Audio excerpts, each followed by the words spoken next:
Good evening to our viewers here in Korea and hello to others watching from around the world. Thanks for joining us. I'm Handan in Seoul.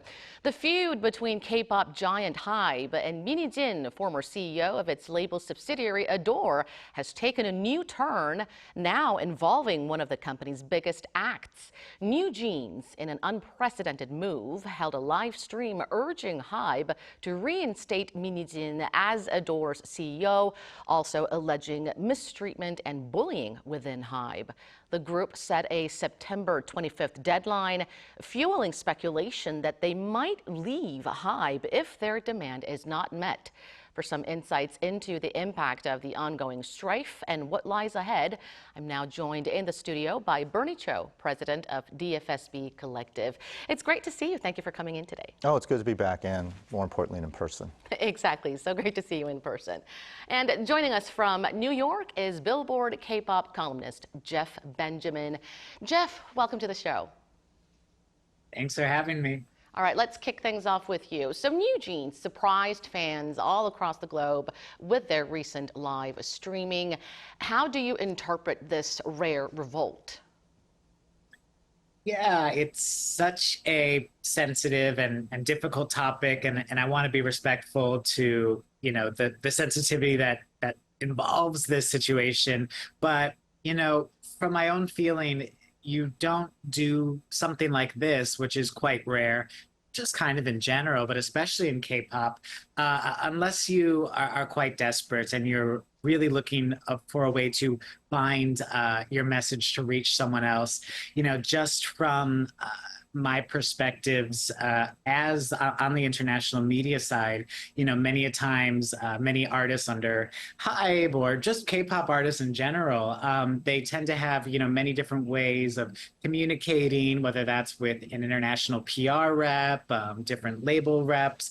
But NewJeans and ADOR, as a label, always went through the HYBE system, and they've been handling their communications very well. HYBE is very communicative in that way.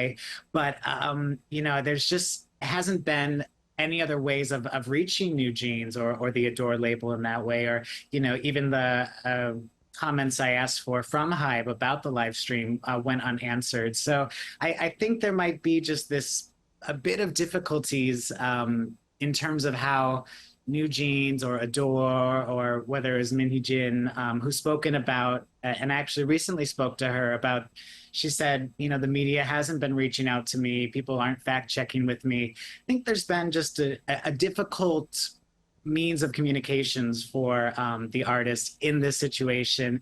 And yeah, it seems like, given how rare this is and how, unprecedented this is in this way, this was their best attempt to try to reach people and share their message.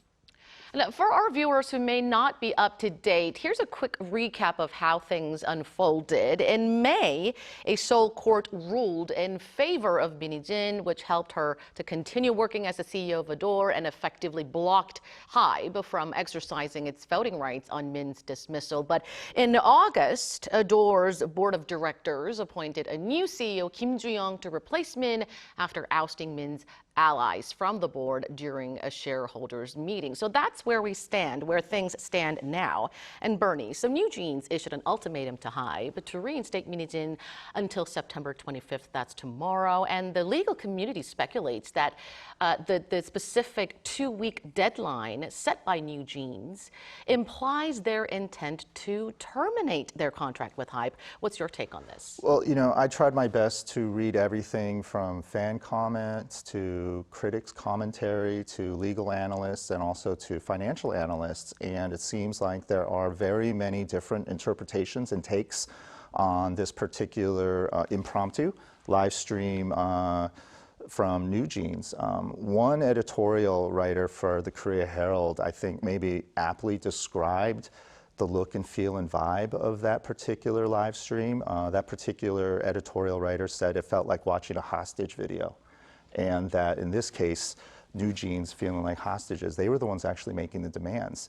Now, again, similar to Jeff and to many people who watched that video, this is an extremely rare move. I was very surprised, not only by how candid they were how they eloquently expressed their grievances and gripes with HYBE and just the whole situation, both in Korean and more importantly also in English, because they knew that if and when, and it did, the video did go down quickly, it went viral nonetheless. I mean, it's been reposted all over the place. The message was out, was loud, and was clear. Now, the 25th deadline, now since that video was released, and let's face it, for the past year or so, or even more, the HYBE stock has taken quite a beating. It has dropped significantly. There's some news reports, and again, going back to fact checking, there are those who are saying it's been the lowest for the year. There are others are saying it's been the lowest for close to 90 days. But for whatever reason today, the stocks had a little bump. I think it went up 3% for reasons I don't know why. But this particular ultimatum is interesting because it's not just the artists defending and, more importantly, trying to get their mentor producer, sort of Sherpa, back into the fold. But it's a tough ask because this is a publicly traded company. And although fans may not like what HYBE executives have done, procedurally, they've done nothing illegal. The looks might not be good, the optics might be good, and for fans, the narrative might be good, but the reality is that in terms of sort of procedural posturing and positioning, it's within HYBE's right and reason to do so. Now, the reality is that hopefully there are better ways to resolve this through mediation and arbitration, but I have a feeling this is unfortunately to go through litigation. Now, for those pundits who think that that live stream was in some way, shape, or form a hint, and a loud hint, and maybe an obvious hint that NewJeans might consider leaving, I don't think that's really possible at this time because at the end of the day, NewJeans did not sign with MINHIJin. They signed with ADOR and HYBE. And for them to walk away from that contract, many observers and myself included feel it could be extremely difficult given the information that we know as of now. Now, extremely obviously, costly as well. Very probably. costly. So, you know, some people have guesstimated that it would be maybe a $300 million exit.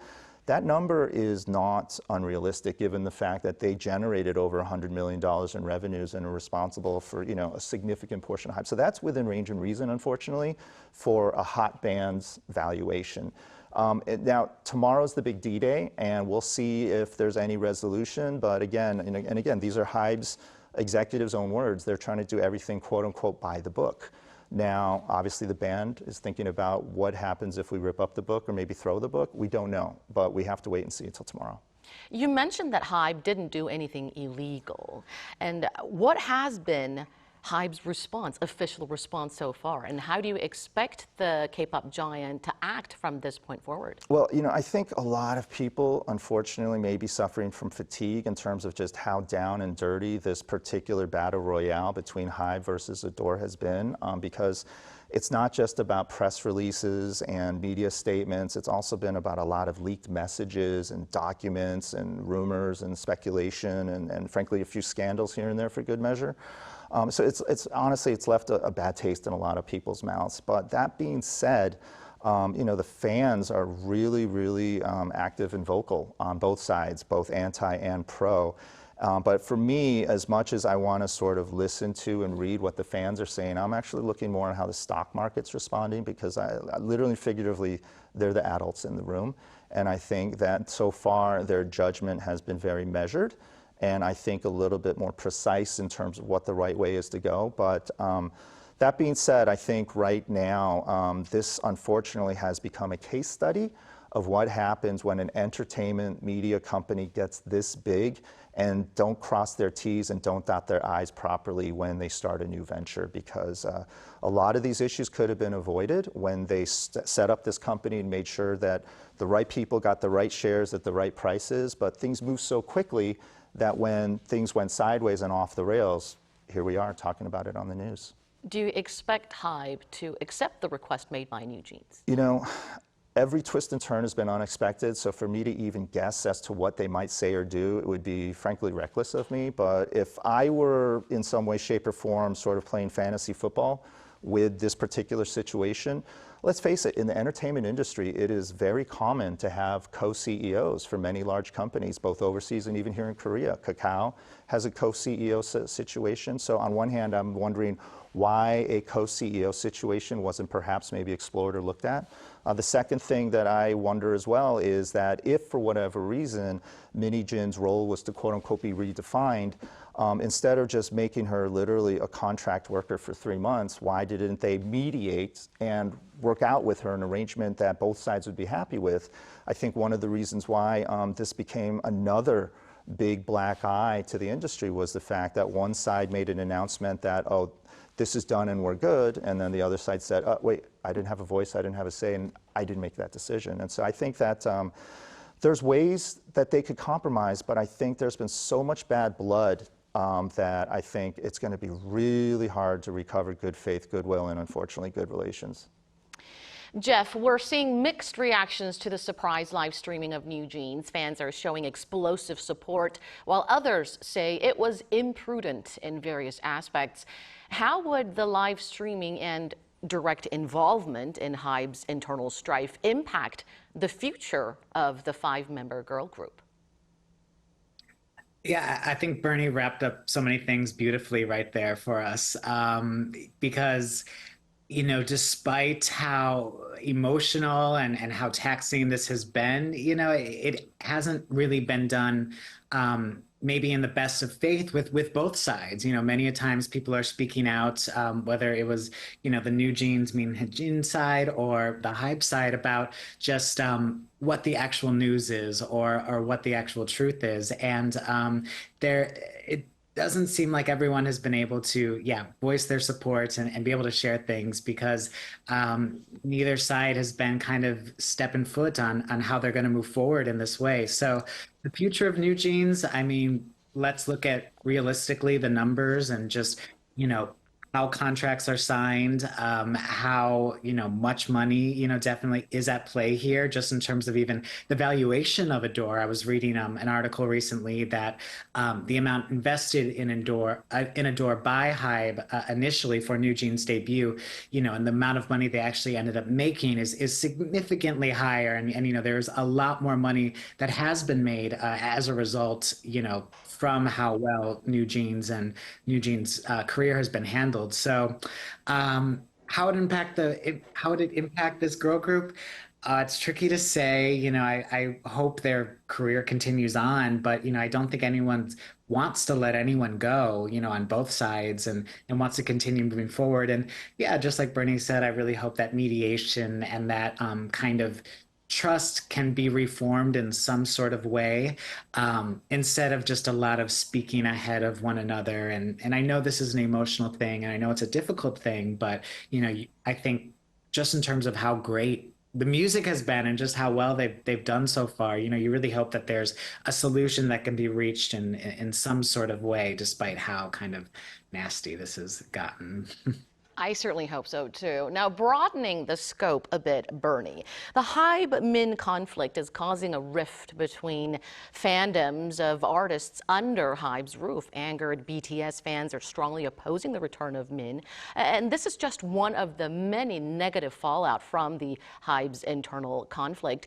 How do you gauge the impact on the K-pop industry as a whole, and also what are some strategies K-pop giants can take to more effectively manage potential label disputes? Because, there may be more to come. We never know. Yes, that's a great question. And I think we have to understand and more importantly respect the fact that HYBE is not only the #1 entertainment and media company in Korea that's publicly traded on the stock market, but if we look at their annual revenues, technically they're the 4th largest music company in the world. I mean, we talk about, the big 3, Universal, Sony, and Warner, but when we look at the numbers, we got to look at HYBE and, possibly maybe globally, we have to see them as the Fab 4. That being said, the growing pains of growing this fast and this big, it's very apparent vis-a-vis through this scandal that as much as HYBE has done a lot of good things and great things, there's room to do things better. From what I can tell and from what I can see is the fact that although I agree in principle with the multi-label model, as much as I like the idea that they're creating these new startup music labels, I just think in the beginning that whoever's the CEO or who has the chief creative or whoever the key people are, that right from the get-go, from day one, through sweat equity they should get a percentage in ownership in these new companies. From the get-go, MINHIJin was put in an awkward position where she had to buy shares with borrowed money to get equity in something that she was building. So for me, I was like, moving forward, lesson learned, maybe we should incentivize the key players, the key creatives from day one. Number two is I do think, though, that given the complexity of not just the entertainment media, but the music industry, that perhaps we need to look maybe to the left and to the right and to the side in terms of best practices among peers. And again, as I mentioned before, it's become very common in the entertainment industry, both in the US and now in Korea, where you have a co-CEO structure. And I think that this might be a suitable arrangement moving forward, because let's face it, creatives are notoriously not good with numbers, and people with numbers are often tempted to dabble with creative, and that's not a good mix. But if you put left brain, right brain together and a co-CEO or just a flat C-level team, this might work better, where you will have less conflict as to who is supposedly in the lead. And then number three, I think this is what I think was very apparent, is that entertainment PR is very different from corporate PR, and especially crisis management PR. And this has come in full display. A little bit belated, but nonetheless needed. It was just recently announced that HYBE bought a PR agency in the US that's known for crisis management. It would have been nice if they had perhaps maybe used a US PR agency for what's happening in Korea, but those are two different markets. But I do think for me, what's very much highlighted is not just the desire, but I think more importantly, the need to have proper PR handle situations like this, because a sandbox fight like this, where you're slinging mud and you're slinging dirt, is one thing if you're a small private company, but when you're a publicly traded company, this has serious financial consequences. So for me, those are my three kind of takeaways on what the industry can learn from this unfortunate situation. Now, shifting gears to the latest news from Billboard, Jeff. BTS has secured the 19th spot on the U.S. Billboard's list of the greatest pop stars of the 21st century. How do you see this? Oh, I think it's awesome, of course. And I think it's well intended, and it's well deserved in the sense that, this list, right, where we're 25 years into this new century, right? So what a great time to look into our greatest pop stars of the century. And, the fact that BTS is standing there as the highest charting, or rather highest ranking international act, highest ranking group in that way. One Direction was a few notches lower. So they do stand as like that greatest, group or pop group in that way. And, it's not just, of course, the charts are super important in terms of, multiple number ones, over 25 songs to hit the Hot 100, just how much of an impact they've had on touring and, album sales in that way. But also keep in mind, the sort of this cultural impact as well. I think they outranked a lot of really huge names. And again, we're talking every pop star, they're now ranked alongside the likes of Bruno Mars and Jay-Z and Shakira. Think about how many Korean artists or even artists from Asia in general have been able to garner such success like this, where they're, what we're seeing here on screen, right? Being able to fill up arenas around the world, being able to go to events and cause pandemonium and mayhem in that most exciting way. I think there's a lot to be said just in terms of that larger impact that they were able to make, and also the barriers that they were able to break through, on top of course, being just, great artists and great pop stars in that way as well. But some are quite puzzled by the rankings of the greatest pop stars, as BTS were ranked higher than Katy Perry and Bruno Mars. Can you share some insights into the selection and ranking process? Yeah, of course. I mean, I think everything is very much within, time period. If this ranking had come out 10 years ago, I think Katy Perry would be maybe at a different place than we think she is now. It's all about thinking about those last 25 years of pop music. And, I think of course, Billboard is always going to include, the chart rankings, just album sales, all these significant factors. But I think there's something larger at play. Bad Bunny is also on this list as well. And while he never has had that sort of huge hit solo single on his own, he's still had a lot of impact with his albums, with his music, and also just the way that he shifted culture forward for pop music and sort of global pop music in that way. So I think there's a lot of credibility to be done. I think we all know Bruno Mars and we all know like what someone like that represents, right? But I think when you're thinking about BTS and sort of that larger impact and those larger ways that they're able to connect and break through in just such a significant way, I think that truly and deservedly ups their rank a little bit. So it was really fun, actually. There's a podcast with Billboard that goes through all the different artists, and I got to speak on that with some of my colleagues and other staff writers who we just got to go, back through the years and talk about that journey of BTS and those early years even, and what really helped them break through the charts. It's really just an amazing story when you think about it, and set a precedent for K-pop in just so many ways that really did shift that US industry, that now we see so many artists on the charts having opportunities that weren't available to them. And it's all been really thanks to what BTS was able to pave and create as a result of just how well they did and the risk that they took as artists and in the US industry as well, and be able to sort of show where we are today with pop music. And very quickly, before we let you go, Bernie, we are running a little short on time.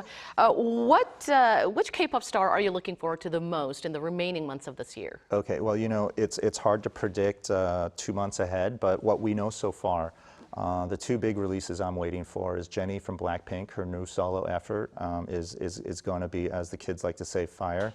But also Jay Park. He's got a new album coming out in early October that he's been teasing heavily. And I think it's going to be fantastic. But again, we're going to have a slew of singles and albums coming out from any and every boy band and girl band that we know of. And then last but not least, because rule of threes is always safe, I am just really looking forward to 21 hitting the stage, going back on road. They've announced an Asia tour, but early 2025, it's likely we're going to see a world tour. So yeah, I'm going to end the evening with just one shout out, 21. All right, we'll be sure to keep close tabs on those big name K-pop stars, and also on what happens tomorrow, the D-Day for NewJeans, for HYBE, as well as MINHIJin. Thank you, Bernie, as always, for your great analysis. Thank you for having me. And many thanks to you as well, Jeff, for sharing your thoughts with us. Thank you. And that brings us to the end of the show. Thank you for watching, and be sure to tune in same time tomorrow to join our conversation. Goodbye for now.